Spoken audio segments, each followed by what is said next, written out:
2029లో ఆంధ్రప్రదేశ్ రాష్ట్రానికి ఏపీసీసీ అధ్యక్షురాలు షర్మిల ముఖ్యమంత్రి అవుతుందని తెలంగాణ ముఖ్యమంత్రి రేవంత్ రెడ్డి సంచలన వ్యాఖ్యలు చేశారు. కార్యకర్తల త్యాగం, షర్మిల పోరాటం ఊరికే పోదని వ్యాఖ్యానించారు. విజయవాడలో ఏపీసీసీ ఆధ్వర్యంలో వైఎస్ రాజశేఖర్ రెడ్డి 75వ జయంతి నిర్వహించారు. ఈ సందర్భంగా ఆయన మాట్లాడుతూ ఆంధ్రప్రదేశ్ లో బీజేపీ అధికారంలో ఉందని ఎద్దేవా చేశారు. బీజేపీ అంటే బాబు, జగన్, పవన్ అని వ్యాఖ్యానించారు. ఈ రాష్ట్రంలో ప్రతిపక్షం లేదని, ఈ రాష్ట్రంలో ఉన్నదంతా పాలక పక్షమేనని ఆరోపించారు. బాబు, జగన్, పవన్ మీరంతా మోదీ పక్షమేనని ఎద్దేవా చేశారు. అందరూ పాలక పక్షం అయినప్పుడు ప్రజా సమస్యలపైన పోరాడే నేతలు కావాలన్నారు. అలా పోరాడే నాయకురాలు షర్మిల అని ప్రకటించారు. ఢిల్లీతో కలబడి నిలబడేది కూడా ఆమె అని అన్నారు. కాలం గడుస్తున్న కొద్దీ రాజశేఖర్ రెడ్డి ముద్ర పేదల మదిలో మరింత బలంగా పడుతోందన్నారు. వైఎస్ రాజశేఖర్ రెడ్డి అసెంబ్లీలో వ్యవహరించిన తీరు ఆదర్శంగా తీసుకోవాల్సిన అవసరం ఉందన్నారు. రాజశేఖర్ రెడ్డి లేని లోటు తీర్చలేనిదన్నారు. ఆంధ్రప్రదేశ్ లో నెలకొన్న రాజకీయ పరిస్థితులు పరిశీలిస్తే 1999 రాజశేఖర్ రెడ్డి పోషించిన ప్రతిపక్ష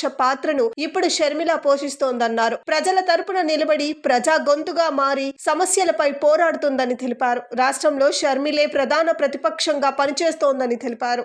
నేను స్పష్టంగా ఆంధ్రప్రదేశ్ ప్రజలకు ఒక మాట చెప్పదలుచుకున్నా.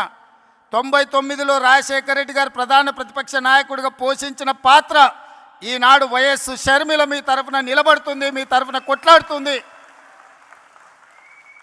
ప్రజల గొంతుకై ప్రజా సమస్యల మీద మాట్లాడుతుంది. 99 రాజశేఖర రెడ్డి గారి స్ఫూర్తిని ఈనాడు షర్మిల కొనసాగిస్తుందని సంపూర్ణమైన విశ్వాసం నాకున్నది. 99లో వైఎస్ఆర్ను చూసిన చాలామంది పెద్దలు ఈ వేదిక మీద ఉన్నారు, ఉమ్మడి రాష్ట్రంలో ప్రజలు ఉన్నారు. 99లో వైఎస్ఆర్ఏ, ఇవాళ వైఎస్ షర్మిల ప్రధాన ప్రతిపక్ష నాయకురాలుగా పనిచేస్తుందని చెప్పి నేను ఈ సందర్భంగా మీకు అందరు తెలియజేస్తాను. ఈరోజు ఈ రాష్ట్ర రాజకీయాల గురించి నేను ఎక్కువ మాట్లాడాను, కానీ ఒక్క మాట అయితే చెప్పదలుచుకున్నా. ఈ రాష్ట్రంలో బీజేపీ అధికారంలో ఉంది. బీజేపీ అంటే బాబు, జగన్, పవన్.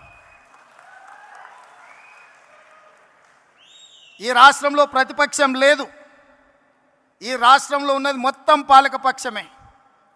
బాబు గారు మోడీ పక్షమే, జగన్ గారు మోడీ పక్షమే, పవన్ గారు మోడీ పక్షమే. మరి అంతా పాలక పక్షమైనప్పుడు ప్రతిపక్ష పాత్ర ప్రజా సమస్యల మీద మాట్లాడాలి, నిలదీయాలి, కొట్లాడాలి అని అంటే ఒక నాయకులు కావాలి. ఆ నాయకురాలే వైఎస్ షర్మిల. ఈ ఆంధ్రప్రదేశ్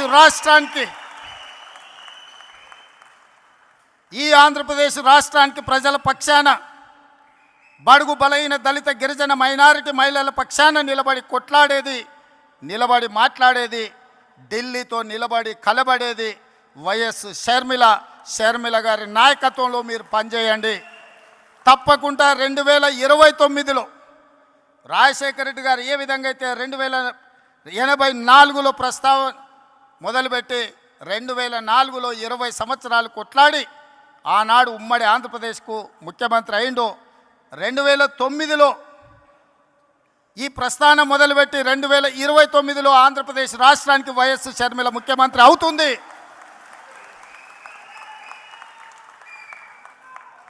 కార్యకర్తల త్యాగం, వైఎస్ షర్మిల పోరాటం ఊరికే పోదు. ప్రజలు నిశితంగా గమనిస్తున్నారు.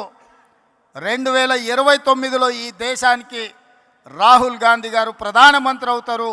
ఆంధ్రప్రదేశ్లో కాంగ్రెస్ పార్టీ అధికారంలోకి వస్తుంది. ఇదే వైఎస్ఆర్ చివరి కోరిక. ఈరోజు చాలామంది ఆయన పేరు మీద అన్ని రకాల లబ్ధి పొందినారు. కుటుంబ సభ్యులుగా వారసత్వం రాదు. ఆశయాలను మోసినప్పుడే వారసత్వం వస్తుంది. ఆశయాలను మోసే వాళ్ళనే వారసులుగా ఈరోజు మనం గుర్తించాలి, గౌరవించాలి. వైఎస్ఆర్ ఆశయం ఈ దేశంలో కాంగ్రెస్ బలంగా ఉండాలి, బడుగు బలైన దళిత గిరిజన మైనారిటీ మహిళల్ని ఆదుకోవాలి, హక్కున చేర్చుకోవాలి అనే ఆలోచనతో రాహుల్ గాంధీ గారు ప్రధానమంత్రి కావాలన్నదే వైఎస్ఆర్ గారి ఆలోచన.